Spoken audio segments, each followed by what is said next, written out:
Good morning, y'all. It's Timmy here. This morning, I'm truck camping just north of Fairbanks, Alaska. This morning is extra special because I'm getting to meet up with one of the people that helps run the Museum of Fairbanks. And she's going to take me down into the basement to the stuff that's not on display. And we're going to be checking out Christopher McCandless's just private collection of stuff that they found out there at the bus. Once we're done at the museum, we'll start heading south towards Healy, Alaska, where the Stampede Trail is. And I left my Snowmachine and trailer there on the way north. I dropped it off, so we have to pick that up. And then we'll go truck camp at the trailhead. And in the morning, we're gonna go out to the end to the wild bus. I believe it's supposed to be super cold, but we're gonna do it anyway. So the forecast for Healy is, it looks like the weather is going to be clear with a low around negative 41 Fahrenheit, wind chill values as low as negative 60 with 5 to 10 mile an hour winds. And then tomorrow it's going to warm up a little bit. So tomorrow, the day we got to the bus, it's going to be a high of negative 12, wind chill value as low as negative 60. Never mind, still going to be cold. 10 to 15 mile an hour winds, gusts as high as 25. Then Saturday night, it's going to be cold again. Wind chill values as low as negative 60. All right, let's do it.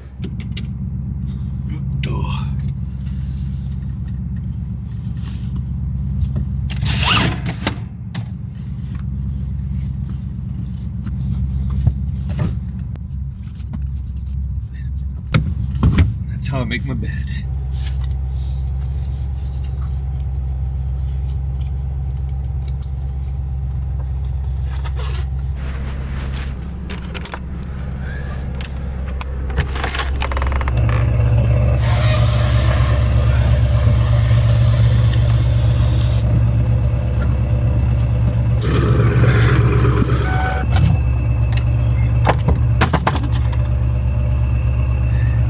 This morning, so you need to be really careful touching metal when it's this cold. Burn yourself pretty quick. Well, here's Hilltop Truck Stop where we're waking up.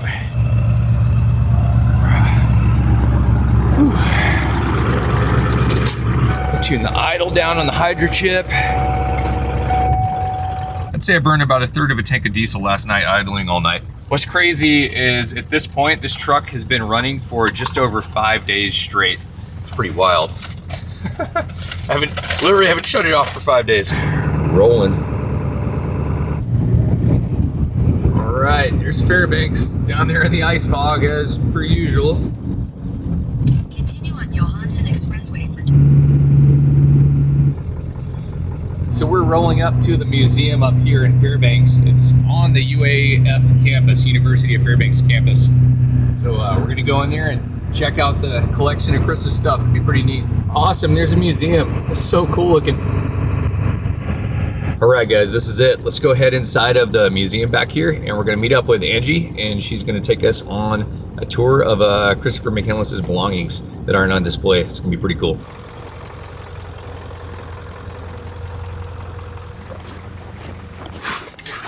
You guys are putting in the woods right there beside. Yep, right okay, there next to the parking lot. Nice. So you'll just come right off the parking lot along a trail, and then the bus, this is basically where the nose of the bus is going to go. Gotcha. This is kind of our earmark where we're doing it. So you'll approach it from the trail the same orientation that you approached it on the Stampede Trail. We'll have it fenced in. Okay. There'll be multiple benches where people can sit. There'll be interpretation all around out there. Not gonna have a river for him to forage or anything like that? I hope not, hopefully not. So this is before any of the work actually happened on it. You can see all the windows are broken out. Yep. There's still all this stuff up in here. But what Roger's done through this interactive is you can time travel. And you can go cool. from Nice. Just see the restoration to taking place. exactly. So we still don't have the windows in, but it's been cleaned. Yep. The rust has been reduced. Francois, open the door for us. Thank you, sir. Thank you. So this is our main compactor. This is where the bulk of the 2.5 million objects and specimens in the museum's collections are held.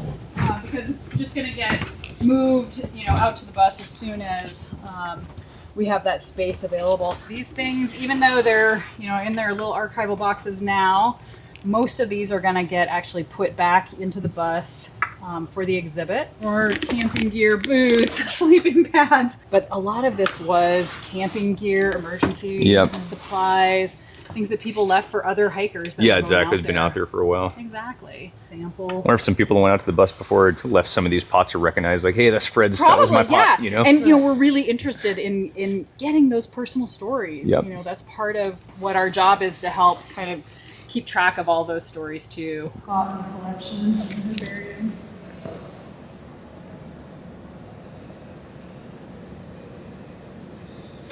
All right, guys, that was great. Got a pretty cool tour here. So this is bus 142 here, and they actually, you guys probably know about this, but the Air National Guard flew it out of the site, so it's not there anymore, but we're still gonna go check the area out anyway. I just want to kind of show you guys some of the history and show you guys some of the belongings and what they're doing with the bus now here at the museum. Also, they need a lot of funding. You guys saw all the resources and time they're putting into this. So if you guys want to donate to the museum here, they're gonna be making a really awesome exhibit outside, and they're gonna build a gazebo and everything all set up to protect the bus, but that's where you donate right there. Anything helps. You can also follow the journey down here at friendsofthebus142.com.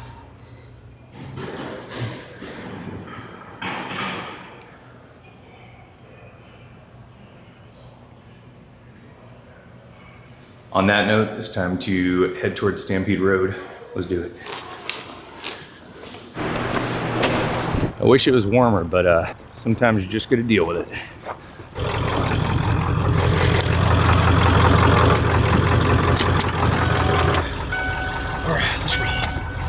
So unfortunately, guys, I just looked back at my footage from the basement really quick, and for some reason it was crazy blurry and the freaking camera wasn't focusing again. So sorry about that, but it is what it is. You'll just have to come here yourself and see the stuff. So let's hit the road. Episode about how a great nonfiction book was created. The book in question is Into the Wild, which John Krakauer published this week 25 years ago. We're lucky enough, mostly thanks to Brian, to have Krakauer here to tell us just how writing the book came about. Now, if you don't know Into the Wild, here's your 30-second primer. In 1992, the body of a 24-year-old man named Christopher McCandless was found on a bus in the Alaskan wilderness. McCandless died of starvation. There weren't many clues to his identity other than a diary, a book by Tolstoy, an author he loved, and rolls of film that McCandless used to take pictures of himself. So enter John Krakauer, who was then a 38-year-old magazine writer when he started reporting on McCandless. In bookstores in the 90s, it was impossible to avoid Into the Wild. Of course, it was then made into a movie that Sean Penn directed, but the book was just everything. You could, for years after it came out, the book was in the front of all the Barnes and Nobles around anywhere. I mean, and everybody, it felt like, had this book. Healy, Alaska, let's do it. A couple hours away, probably 3 hours when it's snowy like this. I'm gonna go pick up my Snowmachine and trailer, and then we'll go ahead to the Stampede Road trailhead. Head southeast toward Yukon Drive. Turn left.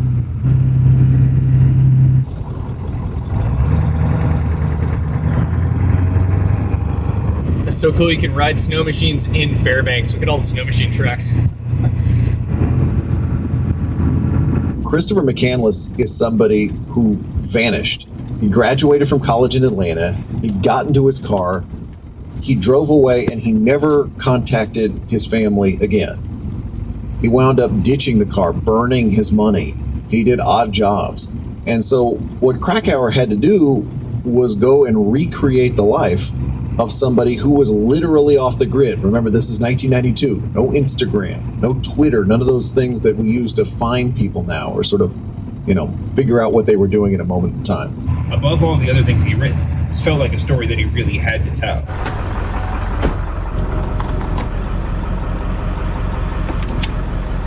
Took all his money out of his wallet, and he took a photo of himself burning it.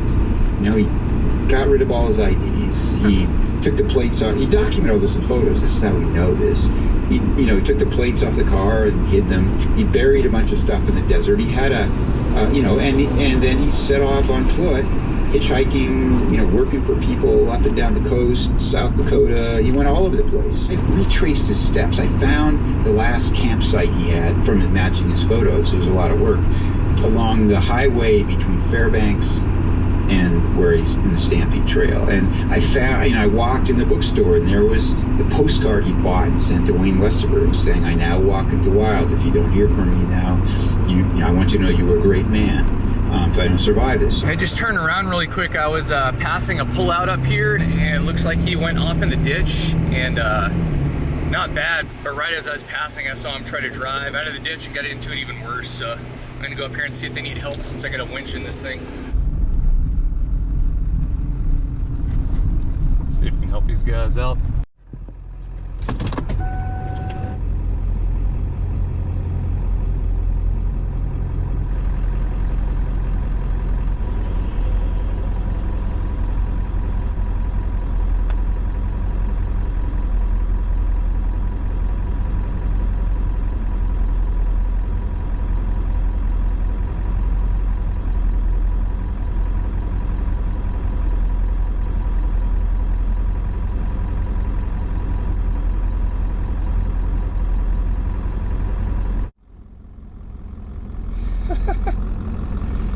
Taking a couple pictures.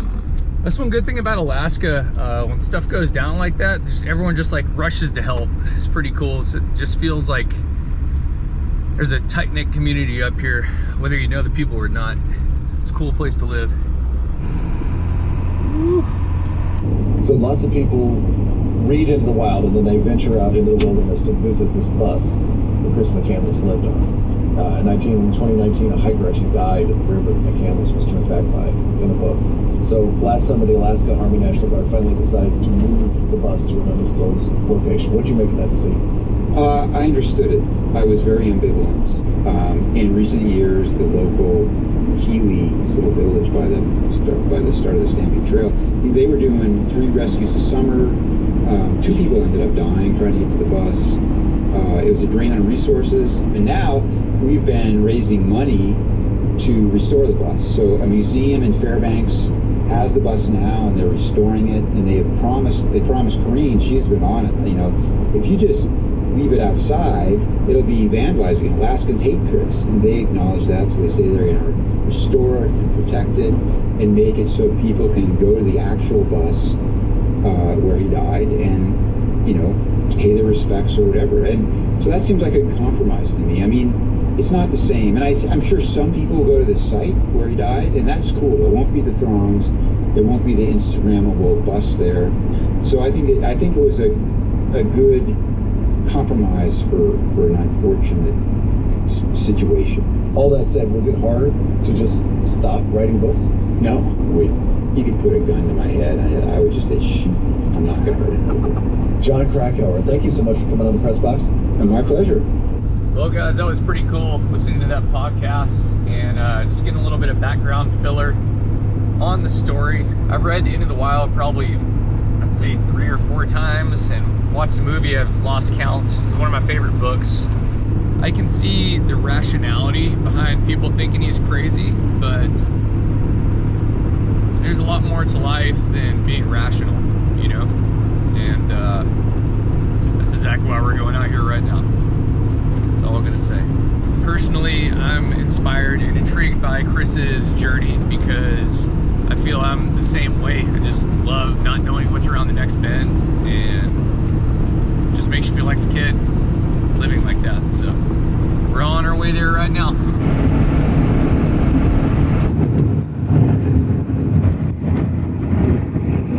Alright guys, there's the Stampede Road where the trailhead is to the bus. I'm gonna go down the road just a couple miles to my buddy's house where my snow machine and my trailer is parked.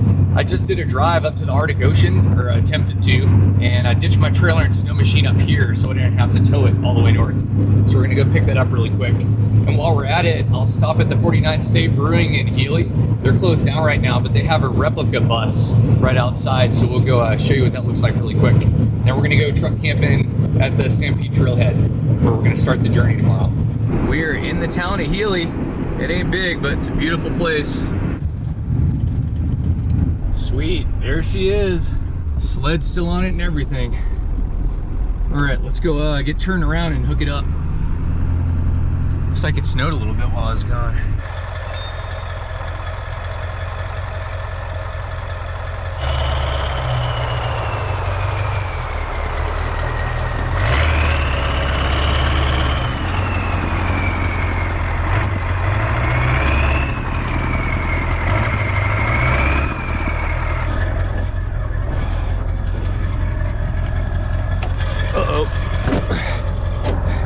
Time to get new jack.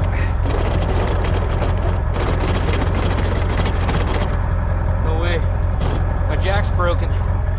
That sucks. Well, I'm gonna have to lift this myself. Add that to the list of things to fix. Hopefully I can lift this. This trailer is about 5,000 pounds between the truck bed trailer and the sled deck. Whew.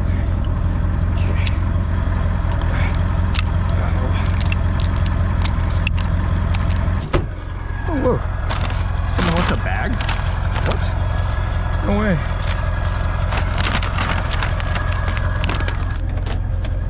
Timmy, it says.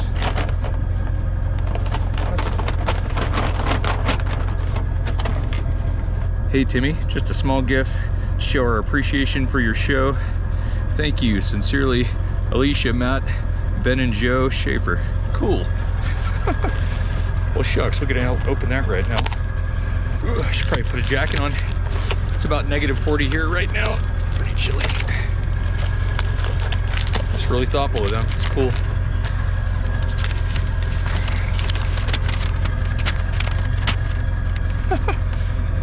Look at that, he drew something from Joe. No way. That's super cool, dude.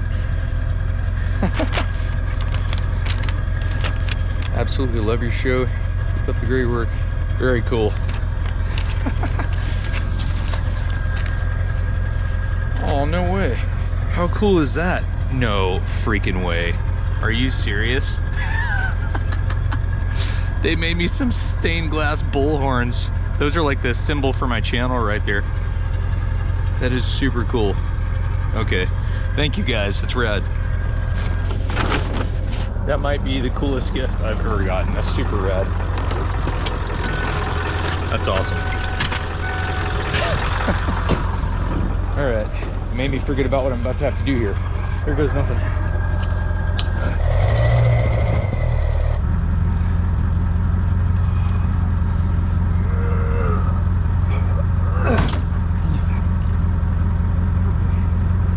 Plan B. Yeah, my jack here's busted, but I just realized it's super heavy.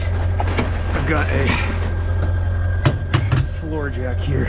I freaking throw my back out lifting that thing. The problem is it's so cold, I don't know if the hydraulics are gonna work inside of this thing.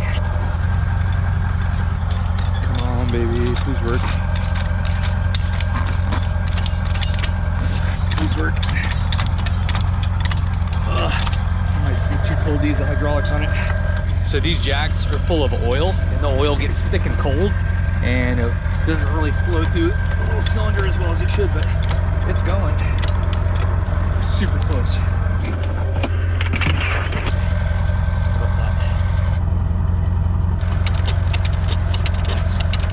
What do you think? It'll do it, I bet.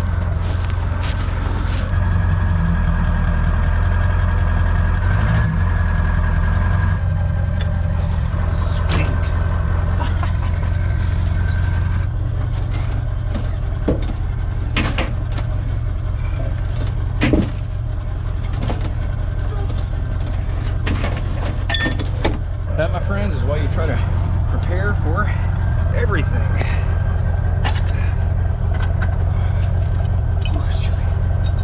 Unfortunately, this jack is welded on, so I'm gonna have to cut that off the trailer and weld a new one on. We're in business, and we'll go gas up, and I'll show you guys that replica bus really quick, and then we're gonna head to the trailhead, hopefully right before dark. Barely make it. I tell you what, that sun is setting pretty fast. The mountain out there. Gonna lose daylight quick. We're gonna hustle. There's the totem inn up here, so you can stay in Healy if you want to, if you're up this way. And here's the Three Bears station. It's pretty much all that's in town. All right, we're filled up. Let's roll. I just double checked my sled. It's full of gas too, so we're good to go.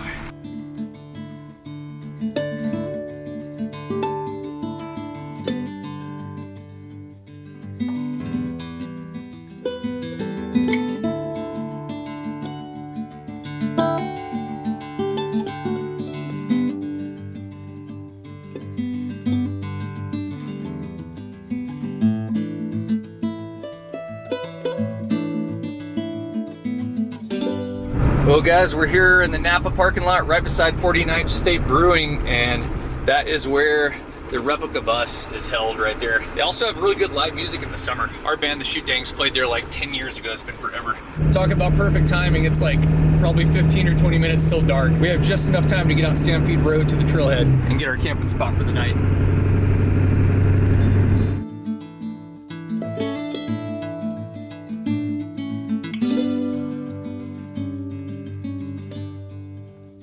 Alrighty, y'all, we are on Stampede Road.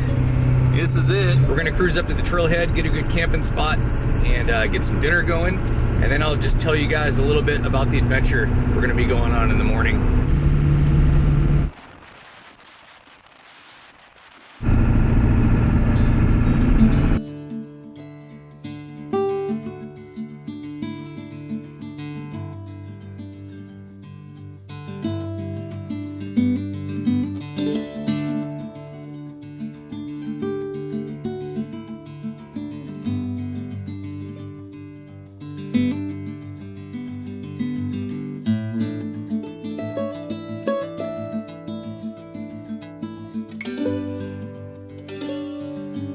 All right.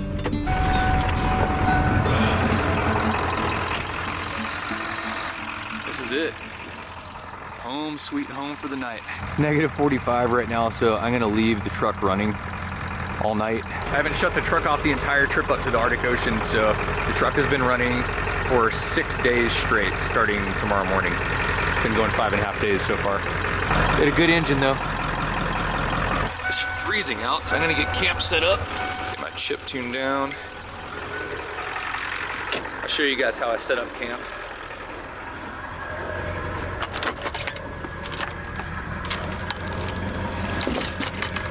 Camp set up, just like that. Whole bunch of you guys ask why the stairs are offset. That's so I can have a trailer hooked up and still have my stairs down at the same time. Anyway, hopefully the cabin's toasty. Oh yeah, it's nice and warm in here. Yes. Yes, yes, yes. Let's go ahead and crank it even more though. It's 52 degrees back here, but let's get her up to 70. And I think we'll have a fire tonight. It'd be kind of nice. You can see how cold it is though. Check out my windows. They're all frozen over.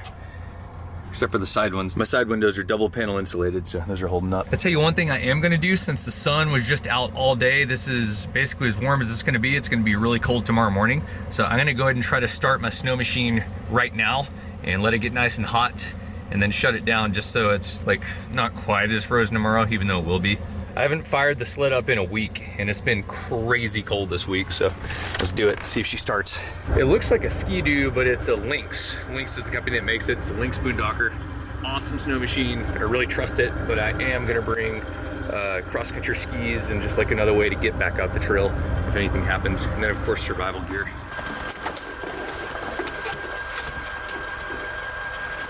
What do you guys think? Think it's gonna turn over?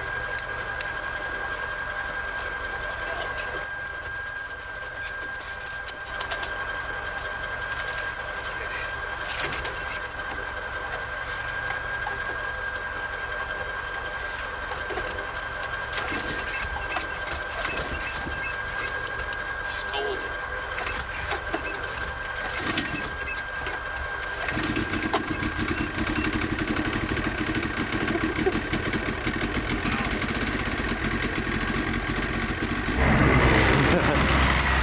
Can't believe it turned over. That's the roughest start I've ever had. Usually this thing is a first pull sled. It's a really good engine. We got her though.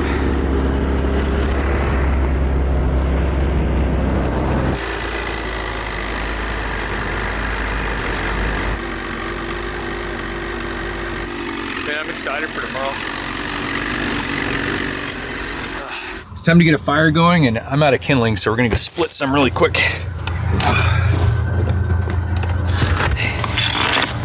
There she is. Oh man. I forgot I had a frozen pizza back here. Maybe I'll have pizza tonight for dinner. Now we'll get more. I was gonna eat something else, but I forgot I have a frozen pizza right there. When I used to full-time in my Toyota camper, I used to keep ice cream in my little diamond plate box in the back of the RV in the winter because it's so cold you can just have ice cream outside all winter and not take up freezer space.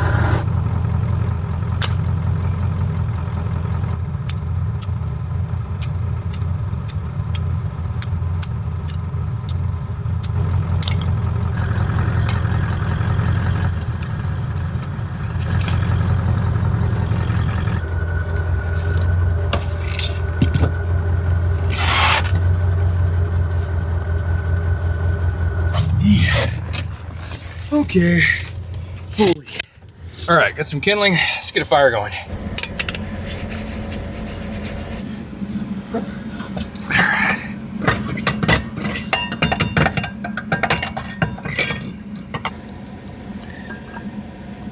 Excited about this fire. If I've learned one thing about fires, never go cheap in the kindling. Just stack it high. Get it raging. All right, old trusty torch. Heat up the flue a little bit. That way the smoke draws out of the chimney faster. All right, should be good there. Take the smoke alarm down. This thing always freaks out. Whew, awesome, y'all. Got ourselves a fire. Gonna be cozy tonight. And good timing, huh? I mean, we just got the fire going and it's dark. You know what the awesome news is? It is completely clear out and the stars are out, so the northern lights, I guarantee you, they'll come out tonight. And when they do, I'm gonna show you guys what they look like if you haven't seen them before. Woo! Oh yeah. I still can't believe the stained glass bull horns they made me. That's so cool. Just neat. I'm gonna have to find a good place to hang them. I don't know where yet. Maybe on the door.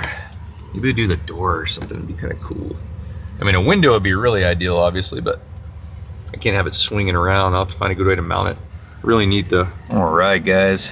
So much heat coming out of that. Feels so good. We are in business. I think it's dinner time, y'all. Let's eat something.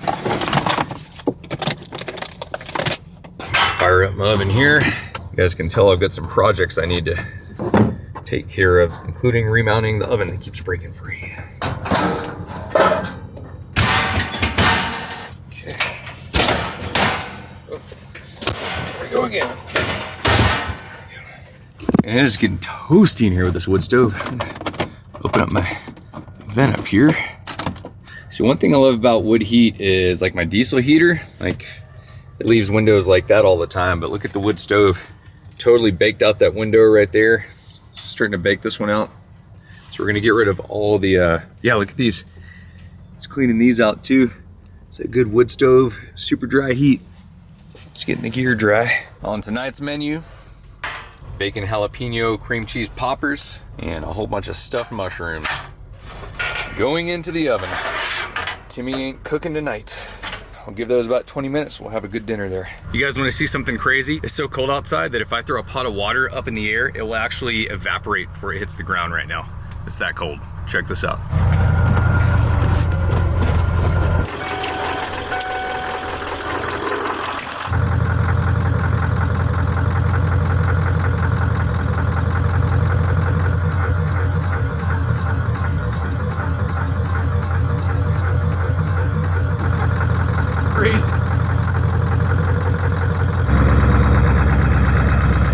Alright y'all, I'm gonna get some bacon jalapeno poppers and some stuffed mushrooms.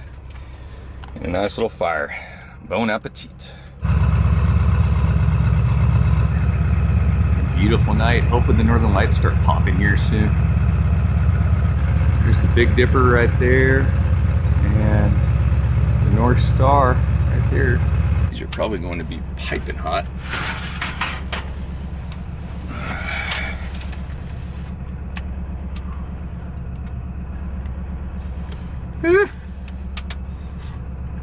It's pretty hot.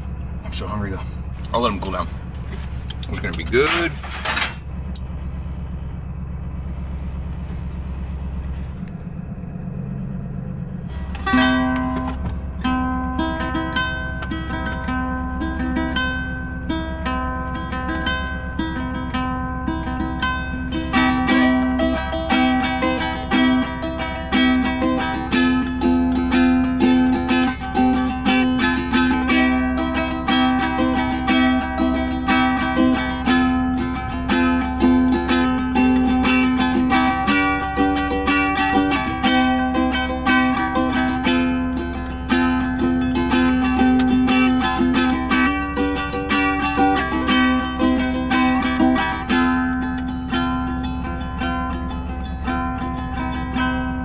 Oh my gosh, I was so hungry. I literally just ate all of that. Yummy. So when it's this cold outside, if I want to turn off my Webasto diesel heater, which I did, and just use the wood stove for heat, it's -40 outside, so cold air is sinking hard right now, and heat's rising hard right now. So I put my fan up there, just a little clip-on 12-volt fan, only uses 15 watts. I'll turn that on, then it blows all that hot air on the roof down to my floor, and now my floor is warming up super fast, and that saves a lot of power. All right, I want to show you guys where we're going tomorrow. So let's go to Onyx Off-Road in the bottom corner here. And I got on my laptop and already marked this, but you can also mark this on the phone. But I typed in the GPS coordinates for the bus, which has been moved now. And the bus is basically kind of up in Denali National Park, which is all this purple stuff. As you can tell right there, tells you the park it's in. And same thing here, this purple land is a little different, but still the park. But this green land where the bus is state of Alaska. So it's DNR land. So that's kind of cool, which means we can take a machine and go out there ourselves. So we're gonna take the Snowmachine out. And what I wanna do really quick is see how far that distance is. It's out in the Stampede Road. So I'm gonna go down to Tools, and I'm gonna build a route this time. And click on build a route, and I'm gonna click on close to where I am right now and close to this red mark I have over there, and it automatically found the Stampede Road and calculated the exact route, and you can see it is 20.98 miles kind of curving around. So that's actually closer to 40 miles round trip basically out to the bus. So that is my plan. I'm going to be taking off first thing in the morning super early. Onyx Off-Road is a pretty freaking sweet tool. I've been using it for, I don't know, since I bought this truck basically about 4 or 5 years ago. I use it on all the trails in the lower 48 when I'm four-wheeling and stuff, and it's pretty nice. And then out in nature, it just helps you find your way around. There's the northern lights, guys. They're super faint tonight, unfortunately. I don't really see them, but they're just barely starting to peek over the mountain. Maybe I'll try to wake up middle of the night and check again and see if we can come. I'll do it on fuel. All right now.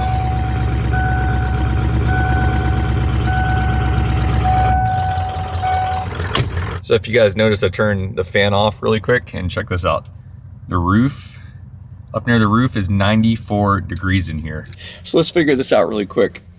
It is at least -40 out. It was -40 like when I got to town in the daylight.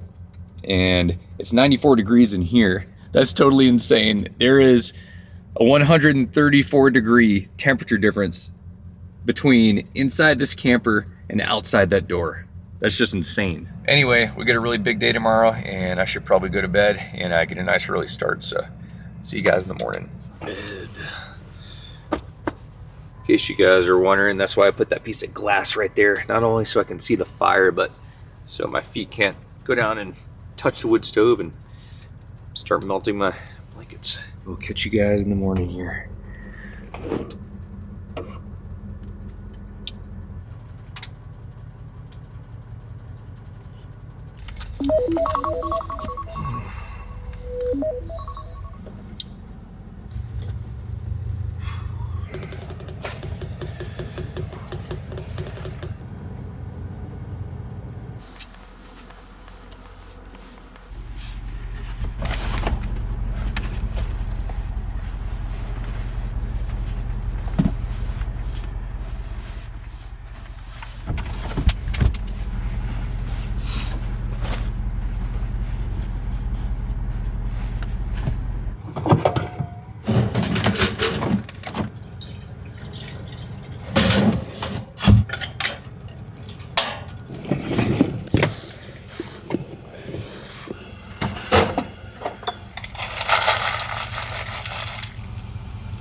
Well guys, it is time to start getting ready for the journey today. So I'm gonna go outside and get my gear, bring it in here, get all packed up.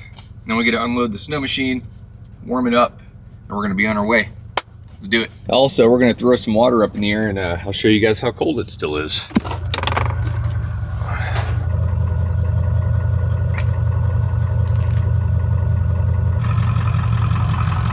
Truck has been running all night.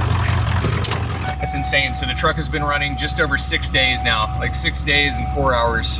It's gonna be 7 days by the time I get home tonight to the cabin. It's pretty wild. So just really briefly, I wanted to show you guys what I'm bringing today as my adventure gear. First off, I'm bringing some protection with me. I'm gonna be packing some heat. Got a 44 mag right there. It's not bear country this time of year. The bears are sleeping, but there's packs of wolves out there. I seriously doubt I'll run into any problems, but if you do, I'd be really glad you have that, just to defend yourself. All my camera equipment, of course, including the camera you guys are watching on and my drone. I'm gonna bring that too. I've got a headlamp if things go south and I have to come out in the dark.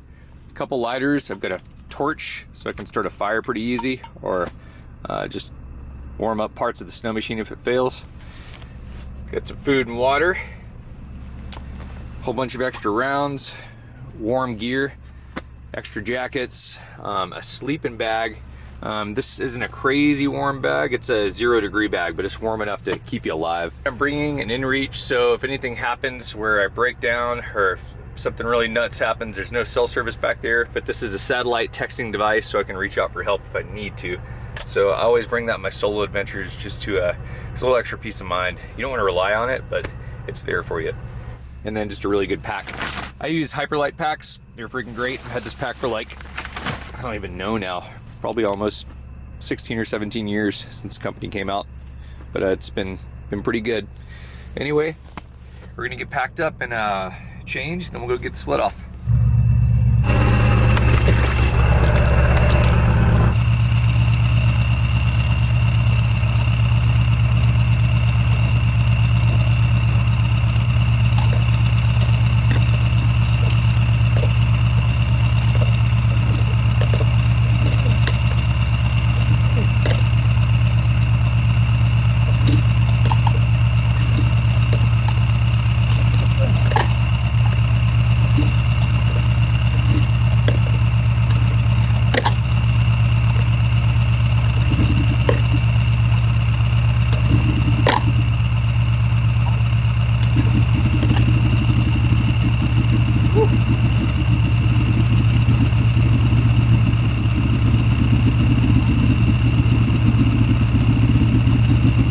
That is wild. I've never had to pull that sled over that many times.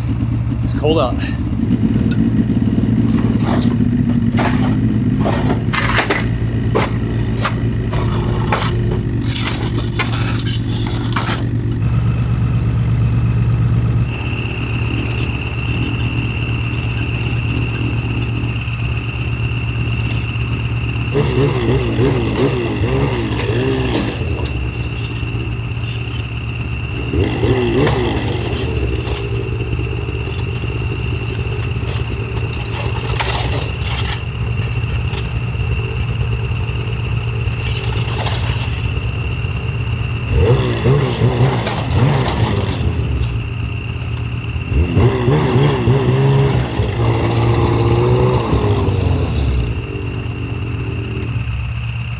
All right.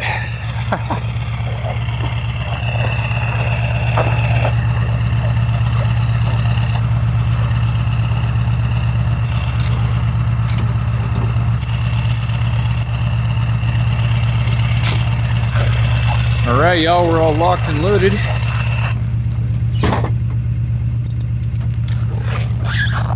We're out of here.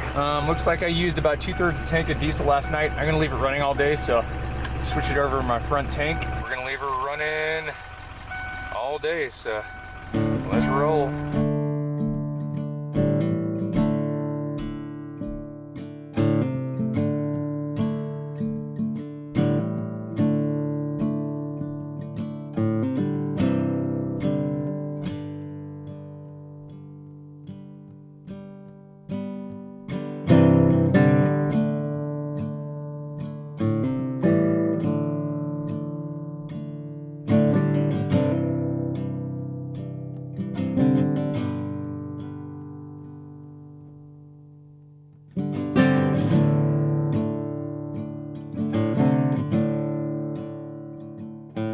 we're a little ways back.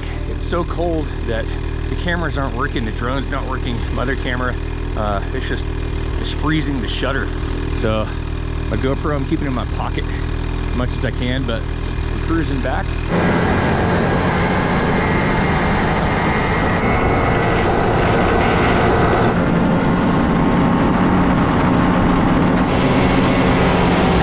So I was coming down the trail like this, and then I hit a crossing. I didn't realize there's multiple ways to take, and pretty sure I don't go right, but I don't know if I go straight or left. Honest to God, I have no idea. So, thank God. Let's see here. Let's go to Onyx, zoom in. Trailhead. Straight or left? Which way am I supposed to go? So it looks like left is almost a shortcut, like a winter trail shortcut. So I think we're gonna go left. See right there? That white is a winter trail only. The black is the Stampede trail that I thought I was gonna take. But see how much that cuts off right there? Cuts off that big loop, so I'm gonna cut straight on through right there. We're getting there. We're about a third of the way. And I was gonna go straight too, which would have been correct, but this is a shortcut, so let's take that. No way. Check this out. Wolf tracks. That is not a sled dog, folks. Holy, look at my hand. Tracks are as big as my hand. Look at that. Bigger than my hand. That's a big old wolf, man. Looks like he's roaming solo. You can see Denali right out there up in the sun, just poking over the mountain. It is so cold out here. We're getting along though. Can't imagine how Chris must have felt just walking out this direction, I mean, really just into the middle of nowhere as far as humans are concerned in the world. It just goes deeper and deeper into nothing out there. You can just feel it. It just feels wild out here. We have reached probably the largest river crossing of the trip. It is not completely frozen over. See some open water down there. So we're gonna drop off this bench here. The trail goes around and goes off a steep hill somewhere up in here. And we're gonna cross and head up through the woods over that hill over there, I believe. Yeah, this is the big river crossing, so let's get across it. Looks like we gotta go, we're off the trail a little bit. We're kind of down river, so we're gonna go follow this trail up and we'll drop down across the river. And then looks like we're gonna be kind of getting on top of the mountain over there on that ridge.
No way. Woo! Oh. We made it. Nice. Shoshana River is right down this hill. Ooh, it's cold. I'm just gonna move my feet a little bit. This is it. This is totally it. So this is it right here. This is where bus 142 used to sit, right there on top of this little hill overlooking the Shoshana River down there. I think I'm pronouncing that correctly. I'll keep walking, warm my toes up for a second. Kind of wish the bus was still here in a way. It's too bad they took it away.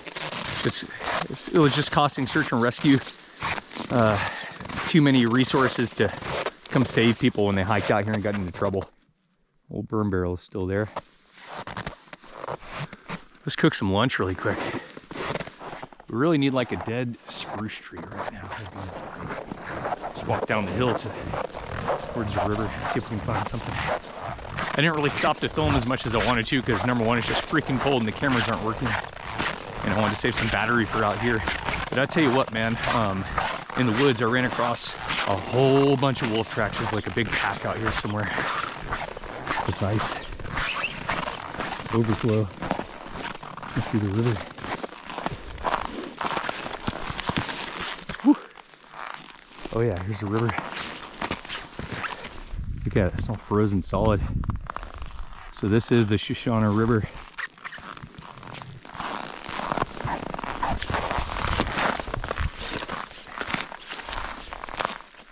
Whoa, that was deep. I did not just break through right there. Oh, no way. I just stepped through right there in that overflow. All right, soaked my foot. That's dumb. That's gonna freeze solid. All right, now we better get a fire going. Or just get out of here and let it freeze solid. That's crazy, that overflow looks a lot more solid than that. Look at that, it's already frozen solid within a few seconds.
All right. So just kind of moving around to keep the toes warm. It's really cool to finally make it out here. Even though the bus isn't here, it's just, I don't know. It's a special place. This whole state is just so wild here. Like almost anywhere you go, even if people have been there, you still feel like you're the first one that's been there. And I can see what Chris had in mind just hiking out into this. I totally get it. He got a lot of criticism from Alaskans, mainly just for not being prepared. People didn't think he was prepared, but I think he was prepared as he wanted to be, you know? I think he came out here for the challenge. I think he was just seeking out an adventure in the end, just like we all are, you know? Anyhow, I'm gonna finish this dog before it gets cold, make another one, and we'll hit the trail soon here.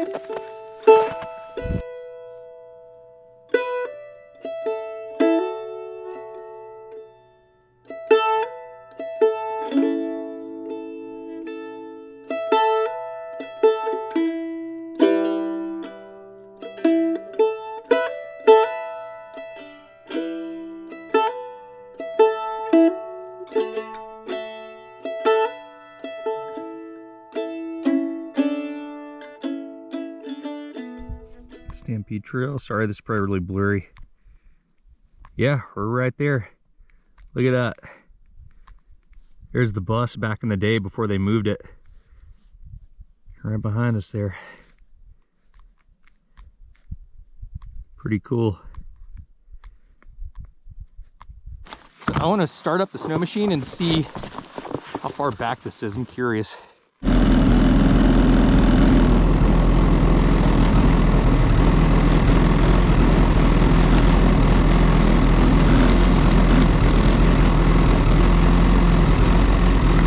This is 23 miles, it's a little further than I thought. If you come out here in the winter, this is not a straight path. There's a lot of trails that split off, go different ways, but you just keep on kind of going up the valley is the idea.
Yeah, so my dad had a cabin out near Richard Pernicke's cabin. It's a one man's wilderness. If you guys ever seen that, my dad's cabin was on Telequana Lake. He built it there, and Dick Pernicke was just a couple lakes over in Twin Lakes. Anyhow, when my dad was building the cabin, he was out on the lake getting cabin building materials from the lake up to the cabin area, and he saw a wolf by itself kind of laying down like it was dead out in the lake.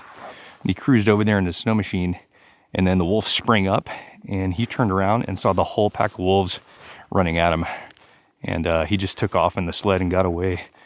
But pretty crazy. They set up a decoy. Smart animals.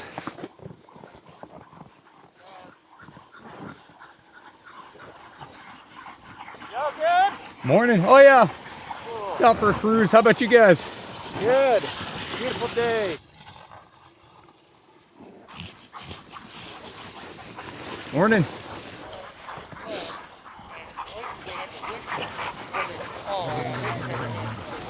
Hey man. Morning. How cool is that? We're getting pretty close to the truck house again. Maybe 7 miles deep right now.